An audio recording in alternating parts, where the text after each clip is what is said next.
Assalamualaikum warahmatullahi wabarakatuh.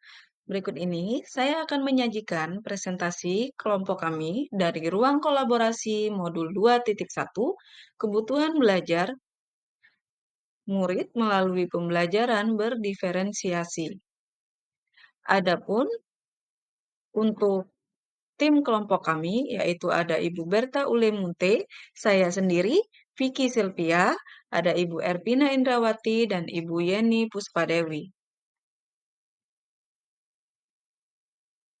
Dari kasus yang ada beberapa pertanyaan yang harus kami jawab. Yang pertama adalah, apa kebutuhan murid yang berusaha dipenuhi oleh Ibu Derena? Yang pertama yaitu kesiapan belajar, minat murid, profil belajar murid. Nah, pada kesiapan belajar, Ibu Derena mempersiapkan seluruh materi yang akan diberikan dan membagikannya beberapa hari sebelum pelajaran dimulai, yang dapat diakses oleh murid lewat Google Classroom. Ibu Derena menerapkan dari beberapa contoh perspektif yang terdapat dalam Equalizer yang diperkenalkan oleh Tomlinson 2001 halaman 47. Yang pertama yaitu bersifat mendasar atau transformatif, konkret, abstrak, sederhana, kompleks, terstruktur, terbuka, tergantung, mandiri. Nah, berdasarkan minat murid, Ibu Derena menerapkan minat situasional dengan cara memvariasikan konten materi ajar seperti menggunakan artikel dari koran dan video. Yang kedua, Ibu Derena memberikan kebebasan kepada murid untuk memilih cara yang nyaman dalam menyelesaikan tantangan yang diberikan kepada murid. Adapun di bagian ketiga, bagian profil belajar murid, yang telah dilakukan oleh Ibu Derena memberikan kesempatan kepada murid untuk belajar secara natural dan efisien. Adapun faktor-faktor dari kasus Ibu Derena antara lain, yang pertama yaitu preferensi gaya belajar, terdiri dari visual, auditori, kinestetik. Yang kedua, kecerdasan majemuk. Ibu Derena memberikan kuis tertulis dengan pertanyaan terbuka.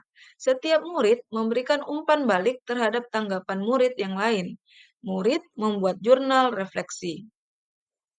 Pertanyaan kedua yaitu dari kasus Ibu Derena, bagaimana cara guru menentukan kebutuhan belajar murid? Hasil diskusi kami yaitu dengan cara mengidentifikasi atau memetakan kebutuhan dasar murid.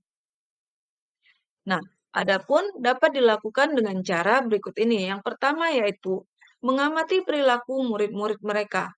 Kedua, mencari tahu pengetahuan awal yang dimiliki oleh murid terkait dengan topik yang akan dipelajari. Melakukan penilaian untuk menentukan pengetahuan, keterampilan, dan sikap mereka saat ini. Dan kemudian mencatat kebutuhan yang diungkapkan oleh informasi yang diperoleh dari proses penilaian tersebut. Keempat, mendiskusikan kebutuhan murid dengan orang tua atau wali murid. Kelima, mengamati murid ketika mereka sedang menyelesaikan suatu tugas atau aktivitas. Keenam, bertanya atau mendiskusikan permasalahan dengan murid. Ketujuh, membaca rapor murid dari kelas mereka sebelumnya untuk melihat komentar dari guru-guru sebelumnya atau melihat pencapaian murid sebelumnya. Kedelapan, berbicara dengan guru murid sebelumnya. Kesembilan, membandingkan tujuan pembelajaran yang ingin dicapai dengan tingkat pengetahuan atau keterampilan yang ditunjukkan oleh murid saat itu. Kesepuluh, menggunakan berbagai penilaian diagnostik untuk memastikan bahwa murid telah berada dalam level yang sesuai. 11. Melakukan survei untuk mengetahui kebutuhan belajar murid. 12. Mereview dan melakukan refleksi terhadap praktik pengajaran mereka sendiri untuk mengetahui efektivitas pembelajaran mereka. Nah, adapun pertanyaan ketiga yang diajukan adalah strategi pembelajaran berdiferensiasi apa yang digunakan. Nah, yang digunakan oleh Ibu Derena yaitu strategi diferensiasi konten, proses, dan produk. Untuk Diferensiasi konten, Ibu Derena memvariasikan konten materi yang diberikan kepada siswa dengan menggunakan beberapa media pembelajaran, seperti video yang diambil dari internet, artikel dari koran. Untuk diferensiasi proses, Ibu Derena memberikan tahapan pembelajaran secara mandiri dan terbuka kepada murid-murid, serta memberikan khusus untuk bimbingan di luar jam pelajaran. Sedangkan diferensiasi produk, Ibu Derena memberikan kebebasan dalam memilih bentuk tugas yang akan dikumpulkan, seperti poster, PPT, video, rekaman suara sesuai dengan minat dan kenyamanan murid. Nah, pertanyaan keempat, yaitu pertanyaan terakhir, bagaimana guru tersebut melakukan penilaian? Nah, Ibu Derena melakukan penilaian dalam 3 prinsip penilaian, yaitu assessment for learning, assessment of learning, dan assessment as learning. Assessment for learning. Ibu Derena mengamati jawaban murid untuk mengetahui apa ada miskonsepsi atau ada murid yang belum paham. Ibu Derena memberikan pertanyaan terbuka pada pembelajaran, di mana setiap murid diminta untuk memberikan umpan balik.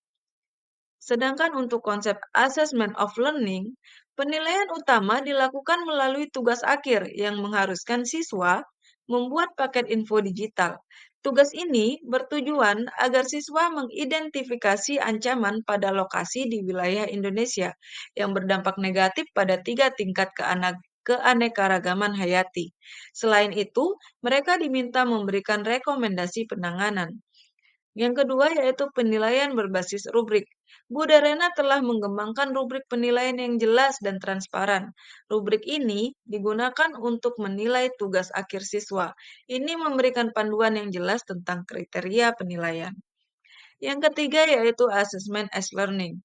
Pendekatan komprehensif Bu Darena terhadap pembelajaran dan penilaian mencerminkan dedikasinya dalam memenuhi kebutuhan belajar individu siswanya dengan menggabungkan metode pembelajaran terbalik. Strategi pembelajaran berdiferensiasi dan penilaian yang berfokus pada pemahaman, Bu Derena menciptakan lingkungan pembelajaran yang mendukung kemajuan siswa dalam pemahaman konsep keanekaragaman hayati dan upaya pelestariannya. Dengan kata lain, pendekatan ini membantu siswa mencapai potensinya dalam pembelajaran.